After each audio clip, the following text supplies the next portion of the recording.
paz do Senhor. Mas essa noite nós estamos reunidos. Estou feliz de estar entrando na tua casa, de nós estarmos juntos mais essa noite para adorar a Deus. Então, aqueles que têm esperado esse horário, que têm agido, têm estado como igreja firme na rocha, têm se mantido firme, parabéns para você, que está orando, que está se guardando, que está mantendo os cultos, que está mantendo os horários dos cultos. Então, o reino do céu é organizado e quem é desorganizado não vai entrar nele. Então, nós precisamos nos organizar. Espero que você esteja organizado, que essa noite você também possa entrar no lugar organizado, que é os céus. É esse lugar que eu quero te convidar para entrar comigo essa noite.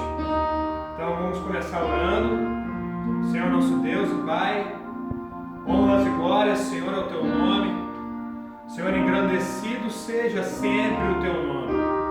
Com tudo que nós fizemos, Senhor, ó Pai, em todas as nossas ações, em todos os nossos pensamentos, em todas as nossas exposições, em toda a palavra que sai da nossa boca, seja para a honra e glória do Teu nome. Glorifica o Teu nome, Senhor, nessa noite. Glorifica o Teu nome, Senhor, limpando todo o lar. Glorifica o Teu nome, Senhor, repreendendo o ministério das trevas e levantando o Teu ministério na vida de cada um, Senhor, essa noite. Que venha sair, Senhor, todo empecilho, toda barreira, e que venha entrar nessa noite o Teu Espírito, o Espírito de entendimento, o Espírito de sabedoria, o Espírito de temor ao Senhor. Aqueles que temem ao Senhor, Pai, eu creio, eu sei que, Senhor, na nossa igreja há muitos que temem ao Senhor, muitos que estão comigo agora, os tementes a Deus. Glórias e honras ao Teu nome por cada um deles, Pai. Fortalece eles, Pai.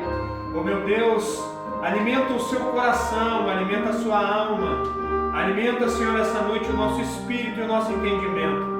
É isso que nós queremos te pedir, Senhor. Entra nos lares. O Senhor, venha repreender, Senhor, todo espírito contrário. Todo o espírito, Senhor, oh meu Deus, que não deixa com que os Teus filhos se concentrem. Que não deixa, Senhor, que possam, Pai, entrar, Senhor, nos Teus lugares, Pai, nos lugares celestiais, nos lugares que o Senhor separou para cada um de nós. Oh, meu Deus, obrigado por essa noite, pela oportunidade de nós estarmos junto contigo, chamarmos a Tua presença e glorificarmos o Teu nome. Senhor, seja glorificado nessa noite. Nós queremos, Senhor, te convidar sempre. Oh, meu Deus, a nossa casa é a Sua casa. Senhor, nós te convidamos para esse momento conosco. Que seja o Senhor agora o Espírito de instrução, que seja o Espírito de sabedoria, que seja o Teu Espírito a nos levar, a nos carregar, que seja o Teu Espírito a revelar a Tua palavra, Senhor, ao nosso coração essa noite. Assim nós te pedimos e já agradecemos porque cremos que o Senhor está. Em nome de Jesus. Amém. Glória a Deus. Irmãos, na última mensagem eu preguei meio rápido, estava correndo, preocupado com o horário da gravação, e o nosso horário de gravação é curto. Então talvez eu pulei por cima de alguma coisa, não sei se você entendeu a palavra, era Marcos 3, eu não ia falar nisso, mas me veio agora no coração, era lá em Marcos 3, então eu pedi para você sublinhar a sinagoga e também herodianos, lá em Marcos capítulo 3, quem se lembra, quem estava prestando atenção vai lembrar. Então, os herodianos, para dizer que tinha um estatuto no templo, e ele era formado de 273 homens, que esses homens eram chamados herodianos. Então, e entrei na história do templo, para que você entenda de onde saiu a sinagoga. A sinagoga, para quem não entendeu, era um lugar secular, para adorar a Deus. Então o sonho de todo judeu era entrar no templo e adorar a Deus no templo, no lugar santo. A sinagoga era um lugar secundário, onde o estatuto do templo permitia que quem tivesse algum defeito físico, quem tivesse problema nos olhos, problema na mão, que era o caso daquele homem, da mão ressequida, pudessem entrar nesse lugar, mas também não era permitido todos entrarem. Havia um homem chefe da sinagoga que ele sim iria dizer quem entra e quem não entra, e eram apenas 7 por culto. E naquele culto Deus estava. Então eu quis te explicar o que era a sinagoga, quem fundou a sinagoga. Quem fundou a sinagoga foi Esdras, lá na Babilônia, e essa fundação de Esdras perpetuou e entrou no rito judaico.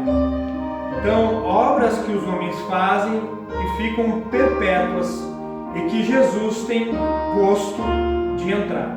Então é como se fosse a igreja hoje. Eu não sei se ficou alguma coisa de repente mal esclarecida na outra vez, então eu quero esclarecer agora para você entender a palavra. Então eram 273 homens, eram os herodianos. A sinagoga foi o que foi fundado por Esdras, que foi o lugar onde Jesus entrou para ministrar. Então o sonho daquele homem da mão ressequida, que era o sonho de todo judeu, era entrar no templo, chegar no lugar santo, e ele era impedido pelo seu defeito físico. Então eu quis ministrar para você que Jesus vem tirar todo o impedimento para nos levar a lugares que a gente sonhou. Espero que fique esclarecido da última vez, da última ministração, lá de Marcos 13. Então, como eu estava correndo contra o tempo aqui, talvez não ficou bem explicado isso, tá? Então, hoje eu quero falar sobre João Batista, o último profeta messiânico que existiu. O que é messiânico? Profeta que profetizava sobre a vinda de Cristo. Entre eles também estava Jeremias, Daniel e Isaías. Esses três homens também eram profetas messiânicos, que anunciavam a vinda do Messias. Nós vamos olhar um pouco dessas profecias, nós vamos olhar um pouco disso, nós vamos ver um pouco desse homem que era chamado João Batista. Esse não era o seu nome era Yohanan, no caso João. Batista era um apelido pela sua função, pelo aquilo que ele fazia, virou João Batista, porque ele passou a batizar nas águas. Então por isso João Batista. Então seu nome era Yohanan ou João. Esse nome que deu uma grande repercussão quando ele foi anunciado pelos anjos. Então o ministério de João Batista é ministério de anjos. O ministério de Jesus também. Ministério não de anjos, mas ministério do Espírito Santo. Porque sobre Isabel, mãe de João Batista, foi um ministério de anjos, porque foi anunciado por um anjo. Então Zacarias, lá em Lucas capítulo 1, você vai encontrar o que eu estou falando. Se eu fosse você, anotava aquilo que eu estou dizendo. Você que tem interesse pela palavra de Deus, você que gosta de estudar a palavra, gosta de conhecer a palavra, anote os textos. Lucas capítulo 1 vai falar que Zacarias era do turno de Abias e caiu por sorte de ele entrar no templo. Aleluia! Ele entrar no templo para oferecer uma oferta de incenso ao Senhor. Quando ele entra no templo, a sua mulher era estéril, Isabel. Quando ele entra no templo, do lado do altar de incenso, do lado direito, aparece um anjo e fala com ele: eis que a sua mulher conceberá e dará um filho. Ele veio anunciar João Batista. Esse anjo vai dizer o nome de João, que o nome dele seria João, Yohanan.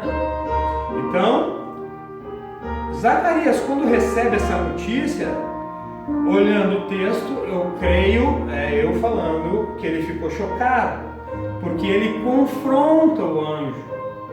Ele diz: como saberei que isso vai acontecer?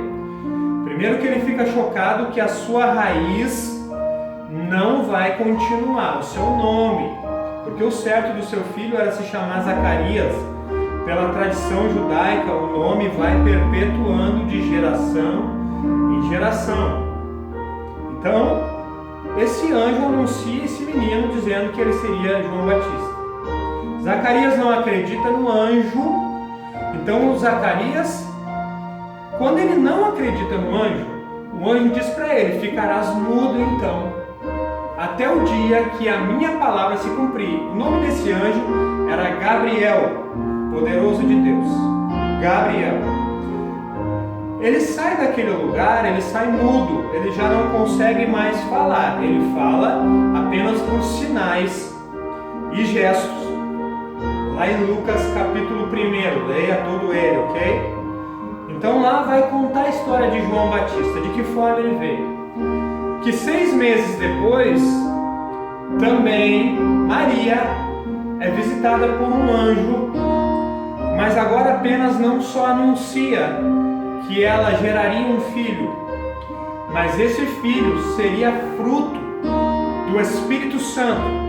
O Espírito Santo cobriria ela com a sua sombra e ela conceberia um filho de Deus. Jesus é filho de Deus, conceberia o filho de Deus. Maria diz: eis aqui tua serva, recebe essa profecia sabendo de toda a consequência. Eu não quero falar nisso, senão nós vamos nos prolongar demais, né? Ela podia ser apedrejada por isso, porque ela não coabitou com seu esposo e ela vai ficar grávida. Então ela podia morrer. Então ela aceita aquilo que Deus tem com ela, mesmo sabendo que é o preço de morte, que ela poderia morrer em obedecer. Então mesmo assim ela aceita o desafio. Depois ela visita Isabel, e quando ela visita Isabel é cheia do Espírito Santo. E o menino no seu ventre se move, se mexe. Eles se reconhecem, aleluia. Ele reconhece a presença de Deus, por isso ele se move. Eu quero te dizer que aquele que não se move na igreja é porque não reconhece a presença de Deus. Porque aquele que reconhece a presença de Deus, ele se move. Até uma criança sem entendimento se moveu. Ele se moveu no ventre, se agitou, deu glória a Deus, deu aleluia, se regozijou, ficou feliz. Então se você não fica feliz com a presença de Deus, não tem mais nada que possa te alegrar. Então ele fica feliz, naquele momento ele fica feliz. E Isabel recebe uma revelação. Isabel fala, ela diz: que honra receber a mãe do meu Senhor. Ela reconhece Jesus Cristo lá no ventre de Maria e diz: bendita és tu entre as mulheres. Reconhece Maria como uma mãe de Deus, como no seu ventre estivesse o seu Senhor. É dessa personagem que eu quero falar, da personagem chamado João Batista. É dele que agora se trata o assunto que eu quero trazer. Por que João Batista perdeu a cabeça? João Batista não precisaria perder a cabeça, mas João Batista acaba perdendo a cabeça. João Batista, até no seu nascimento, foi polêmico, porque quando foram apresentar o menino, a quem estava na volta, sacerdotes, levitas, porque Zacarias era sacerdote, perguntaram qual será o nome do menino, e Isabel diz: o nome do menino será Zacarias. E aqueles homens não conseguem entender e ficam perguntando para o pai qual é o nome do menino. Ele pega uma tabuinha e escreve João Batista. Quando ele escreve, a sua voz volta, porque quando a gente obedece à vontade de Deus, a gente consegue alcançar aquilo que a gente precisa para continuar o nosso ministério. Ele precisava da voz, Zacarias precisava da voz para continuar o seu ministério. Então é devolvido para ele aquilo que ele precisava para continuar o seu ministério, porque ele obedece a Deus. Então o segredo de ter um ministério próximo de Deus é ouvir a palavra do Senhor. Zacarias ouve, e agora Zacarias confirma: o nome do menino é João Batista. Não entendi, pastor, por que está falando tudo isso. Porque ali, como eu disse que João era o último profeta messiânico, ele vinha trazendo uma mudança, uma onda de mudança. O nome de João Batista, Yohanan, quer dizer o Senhor é graça. E aqueles homens não entenderam quando foi dito o Senhor é graça, porque até aquele momento o Senhor para eles era a lei, era toda a lei judaica que eles conheciam, e agora não, a lei é graça, o Senhor é graça, é isso que João vinha dizer. Então João veio trazendo uma mudança, uma transição da lei para a graça. Então esses homens teriam que entrar nessa transição da lei para a graça. Então é isso que João veio trazer. Ele veio anunciar a graça de Deus. Ele veio como anunciador, como precursor, como aquele que endireita o caminho do Senhor, como diz Isaías 40, versículo 3. Então nós vamos entrar um pouco mais nesse assunto para que eu possa fazer com que você entenda. Nós vamos entrar nas profecias messiânicas. Então, começando as profecias messiânicas, nós vamos começar por Malaquias. Malaquias capítulo 3 e versículo 1. Abra lá na tua Bíblia, Malaquias 3, verso 1. Eu vou abrir aqui também. Amém? Malaquias 3, verso 1. A Bíblia vai dizer assim: eis que envio o meu mensageiro, que preparará o caminho diante de mim. O que ele faria? Preparará o caminho diante de mim. De repente, virá ao seu templo o Senhor. Quem virá? O Senhor. Então ele viria preparar o caminho para o Senhor, a quem vós buscais, a quem os homens buscavam pelas profecias, que está escrito aqui em Malaquias, que esses homens profetizaram. O anjo da aliança diz na minha Bíblia, mas também anjo é a mesma coisa que mensageiro no hebraico, tá? Então, o mensageiro da aliança, a quem vós desejais. Quem ele era? O mensageiro da aliança, a quem vós desejais. Eis que ele vem, diz o Senhor dos Exércitos. Foi anunciado que João Batista viria como precursor, como aquele que viria anunciar o dia e o caminho diante do Senhor, aquele que iria na frente, aquele que anunciaria, aquele que andaria junto, aquele que viria anunciando, aquele que confirmaria o ministério de Jesus. Amém? Só que não foi bem isso que aconteceu. Então, o que aconteceu? João Batista, ele começa o seu ministério. Alguns vão dizer que ele, João Batista, era essênio, porque havia uma tribo essênica que vivia no deserto, e os essênios tinham alguns costumes parecidos com os costumes de João Batista. Eles viviam no deserto, eles se isolaram do resto do povo, porque não aceitaram a forma com que era conduzida a lei lá no templo, aquele sacerdócio. Então não era bem um sacerdócio paralelo, mas fizeram um sacerdócio separado, tiveram uma forma separada de viver, se separaram para Deus e foram viver no deserto e fazer compilação das escrituras bíblicas.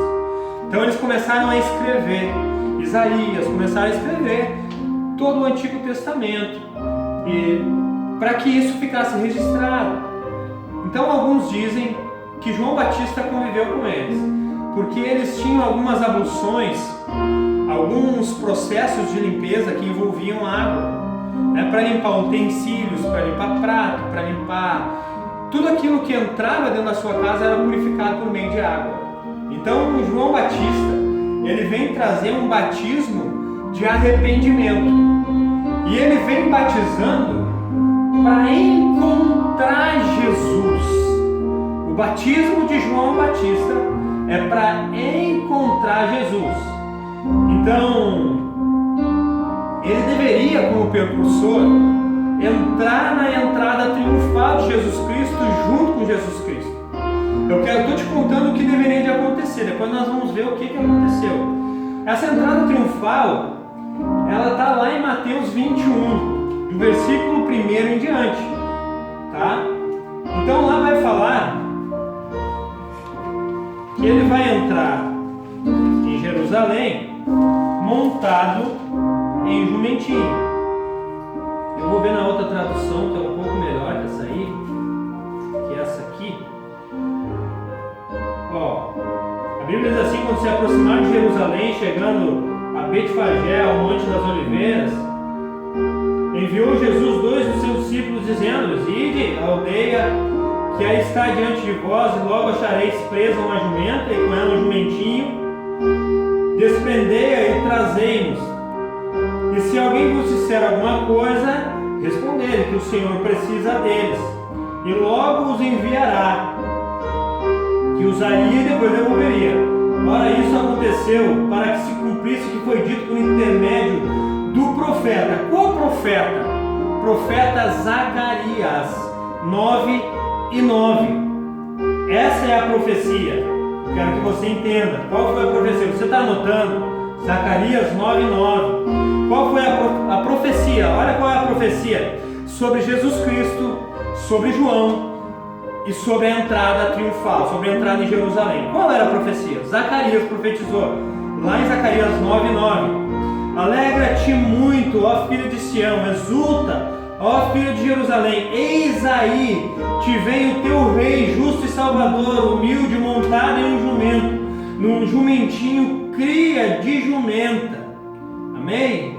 Jesus viria montado em um jumento, e quem estaria conforme as profecias, lá também de Malaquias, que nós lemos 3:1, também viria com o seu precursor diante dele, e montado em um jumento, que vem falar lá em Mateus capítulo 21. Amém? Para você entender o que deveria de acontecer. Mas o que realmente acontece? Vamos ver o que realmente acontece? Vamos lá para o texto de João. João capítulo de número 1, versículo 19. Vamos ver o desenvolver. O que aconteceu realmente? Eu te contei a história do que deveria de acontecer. Jesus entrou em Jerusalém montado no jumentinho. Não entrou, pastor? Entrou. Mas Jesus não entrou com João Batista. João Batista não entrou, como foi profetizado. Amém? Vamos ver o que está escrito lá em João capítulo 1, versículo 19. A Bíblia vai dizer, antes se você quiser passar lá por Lucas capítulo 3, versículo 15, para você ver a dúvida que havia no coração do povo quanto a quem era João Batista. Havia uma dúvida entre o povo se João Batista ele era o Cristo ou não era o Cristo. Eles criam que João Batista era o Cristo. Olha o que Lucas capítulo 3, versículo 15 diz: entrando o povo na expectativa e discorrendo todos no seu íntimo, a respeito de João, se não seria ele porventura o Cristo. Então o povo cria que João Batista era o Cristo. João Batista tinha uma reputação. João Batista tinha crédito. João Batista naquele lugar ele era bem visto, tanto que os homens pensavam que ele era o Messias. Havia um sentimento dentro do povo que ele poderia ser o Messias, o ungido. E olha só o que vai dizer o texto de 1 João. João, quer dizer João, capítulo 1, não 1 João, João, capítulo 1, 19. Olha só, este foi o testemunho de João, quando os judeus lhe enviaram de Jerusalém sacerdotes e levitas para lhe perguntarem quem tu és. Olha como a dúvida era tão forte na época, que os judeus lhe enviaram de Jerusalém sacerdotes e levitas. Havia uma dúvida no coração dos judeus, havia uma dúvida no coração dos levitas e havia uma dúvida no coração dos sacerdotes. Desde o religioso até o povo e até os levitas, havia uma dúvida de quem era João. Olha a reputação de João nesse lugar, o tamanho da reputação de João. Eles foram e perguntaram para João, está no texto, versículo 19: quem és tu? Quem és? Aí João responde. ele confessou e não negou, confessou dizendo: eu não sou o Cristo. Mas ninguém chegou dizendo que ele era o Cristo. Ele também sabia, ou havia uma dúvida dentro dele, se ele seria o Cristo ou não. Talvez isso não estava bem claro nem mesmo para João, porque a resposta do João nos leva a entender que havia uma dúvida no coração dele também, porque ninguém perguntou se ele era o Cristo. Ele que falou: eu não sou o Cristo.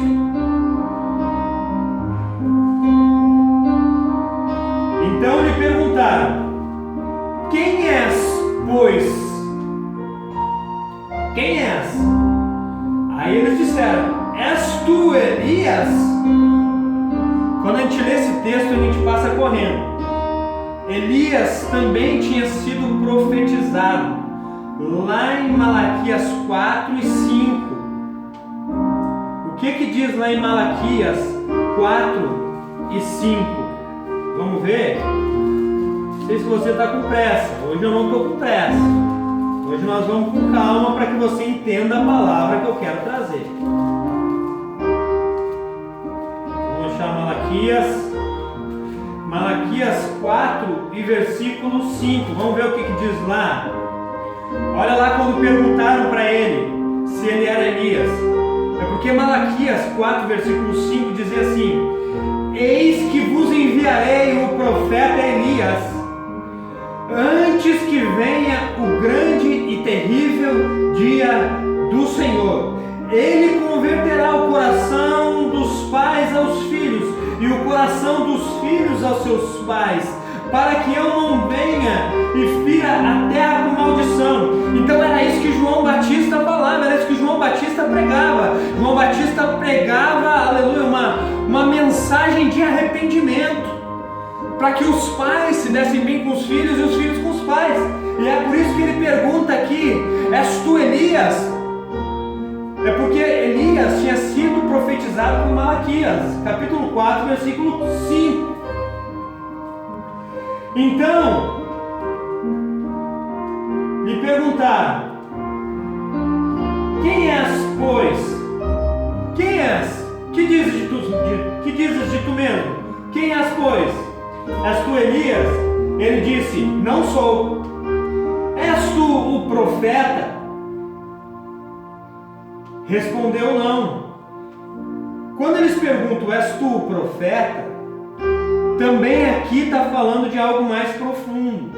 Quando ele diz: és tu profeta, também há uma profecia de Moisés lá em Deuteronômio 18:15.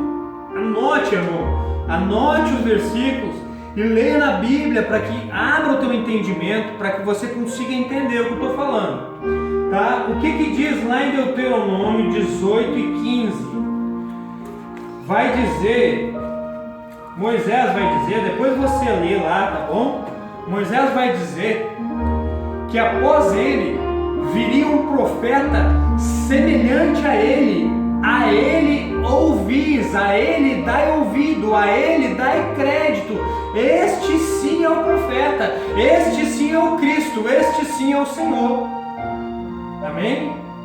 Então depois você lê lá em Deuteronômio 18:15, Moisés declarando que ele não era, que depois dele ainda viria um, que ele não era também o Cristo, que depois dele ainda viria. Imagina o diabo ouvindo essa declaração, pois o diabo mandou matar todas as crianças lá através do rei do Egito, quando Moisés vai nascer, sabendo que viria um que viria das águas. Então o sinal seria que o Messias viria das águas. Por isso que tentam matar as crianças no tempo de Moisés, achando que Moisés era o Cristo. Também foi confundido, assim como João é confundido também, achando aqui o povo que ele é também o Messias, tá? Então o profeta que esse povo está se referindo é o profeta de Deuteronômio 18:15, que Moisés disse que ele não era ainda o profeta, que viria outro. Aí ele respondeu: não sou o profeta também. Respondeu: não. Disseram-lhe, pois, declara-nos quem és, para que demos resposta àquele que nos enviaram. Que dizes a respeito de ti mesmo? Eles estavam tão ansiosos para saber quem era João Batista, que eles estavam insistindo. Eles começaram a dizer: quem tu és? Tu és um daqueles que foram profetizados? Tu é quem? Tu é Elias? Tu é o profeta? Quem tu és? A curiosidade do povo e dos sacerdotes, dos levitas, em saber quem ele era: declara-nos quem tu és. Que diz a respeito de ti mesmo? Então ele respondeu. Olha o que ele respondeu: eu sou a voz do que clama no deserto, endireitai o caminho do Senhor, como disse o profeta Isaías. Profecia de Isaías 40, versículo 3, que ele seria, que ele endireitaria o caminho, que viria o Senhor, que ele iria na frente, que ele seria o precursor de Jesus Cristo. Ele mesmo declara para que ele veio. Olha só, isso está lá em Isaías capítulo 40, versículo 3, está lá em Malaquias capítulo 3, versículo 1 também, né? Vai dizer para que ele foi chamado, por que João foi chamado, qual é o chamado de João? Olha só, os que haviam sido enviados eram de entre os fariseus, e perguntaram-lhe: por que então que batizas, se não és o Cristo, nem Elias, nem o profeta? Estão dizendo: se tu não é nenhum desses, por que tu batiza? Aí João responde: eu batizo com água, mas no meio de vós. Olha só por que Jesus declara lá em Mateus 11:11, que dos nascidos de mulher não havia ninguém maior do que João Batista, ou que não haveria profeta maior que João Batista. Por quê? Porque João agora aqui vai declarar, vai profetizar algo que vai se cumprir logo adiante. Por isso que ele é o maior profeta, porque o que ele fala, o que ele profetiza, ele encosta na profecia. Mas no meio de vós está um que não conheceis. Ele está dizendo: o Cristo já está no nosso meio. O Cristo será revelado por meio das águas. O Cristo ainda virá. O Cristo vai ser revelado. Eu vim como precursor. Eu vim batizando com água, porque após mim virá um, o qual não sou digno de desatar as correias das sandálias. Esse foi o primeiro dia, aonde eles vêm e começam a perguntar para João, ou investigar João, ou instigar João, no primeiro dia. E no segundo dia, lá no versículo 29, aí João